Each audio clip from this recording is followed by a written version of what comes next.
दिनांक 29 सप्टेंबरला सकाळच्या वेळेमध्ये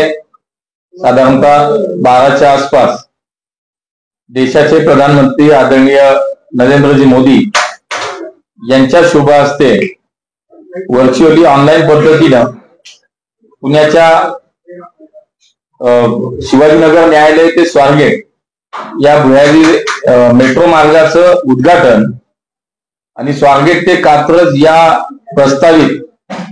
भुयारी मेट्रो मार्गाचं भूमिपूजन हे संपन्न होणार आहे। त्यासोबतच सोलापूरचं विमानतळ याचं सुद्धा ऑनलाईन पद्धतीने उद्घाटन पुण्यातून होईल। या कार्यक्रमाला पुण्यामध्ये माननीय मुख्यमंत्री एकनाथजी शिंदे साहेब, माननीय उपमुख्यमंत्री देवेंद्रजी फडणवीस साहेब आणि माननीय उपमुख्यमंत्री अजितदादा पवार साहेब हे तिघेही ऑनलाईन पद्धतीने ते स्वतः फिजिकली पुण्यामध्ये या कार्यक्रमासाठी उपस्थित असणार आहेत। 2 दिवसापूर्वी पुण्यामध्ये माननीय मोदीजी स्वतः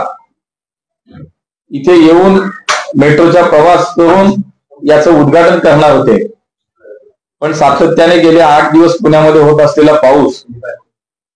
आणि त्या दिवशी सुद्धा खूप पाऊस येईल अशा पद्धतीचे हवामान खात्याचे जे अंदाज होते, रेड अलर्ट होता, अशा परिस्थितीमध्ये कार्यक्रम झाला असता